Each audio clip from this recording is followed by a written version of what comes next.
Hello everyone. So good morning. It's currently 4 a.m. 5 or 6 a.m. I'm not sure, but I will going to the airport to go to my province, Negros Occidental. So after ng flight, dumiretso kami sa kainan, of course, Aidas. Tapos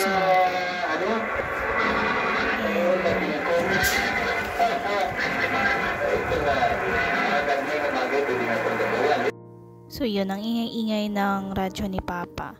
Pero i-house tour ko kayo. So ito na pala yung pinapatayo ng bahay ng ate ko. So meron lang akong konting contribution. At yan, may ulam kami.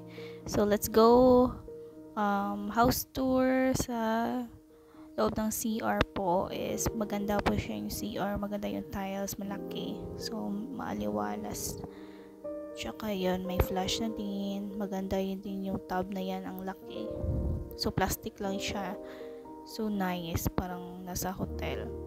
So, yun lang yung, yung naka-finish up yung tiles. The rest, wala na po. At saka yung kitchen. So, naman yung first bedroom, yan, dyan ako natutulog. Dalawa kami ni mama. Hindi pa siya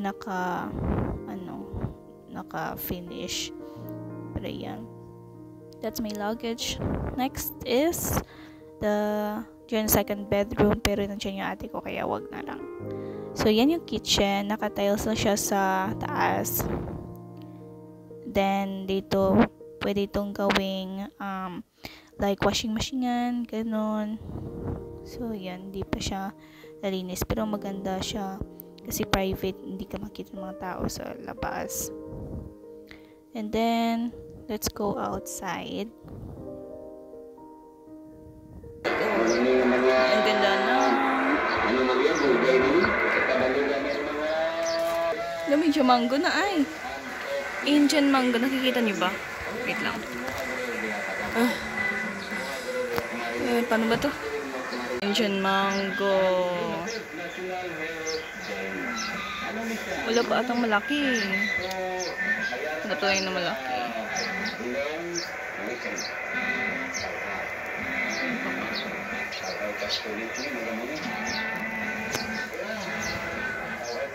Walang habal. Then si mama, second place. Hello mother.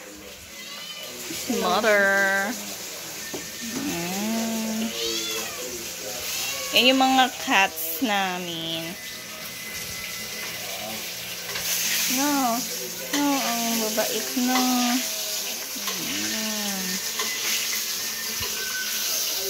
Wow, perfect naman. Tsaka kukuha ko ng damit. Kaya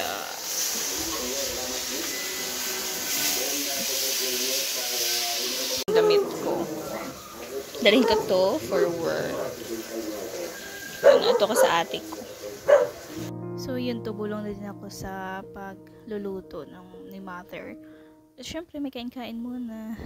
Papalubag-loob.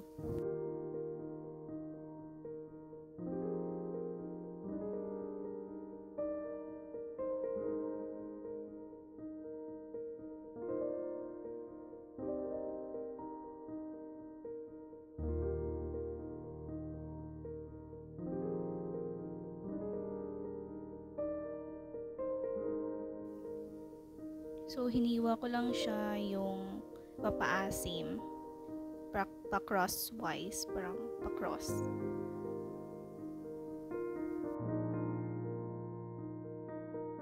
Wow! Tilapia.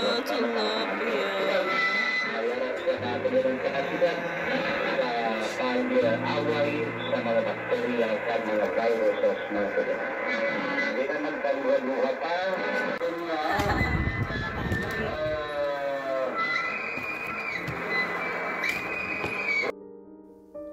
At nakapag-chismisa na po kami ni mama. Banding-banding lang pa. So, yun habang nagluluto kami. So, minsan lang din ko yun magawa kasi I'm not very extroverted. So, yun. But thank you so much for watching and see you again next time. Take care.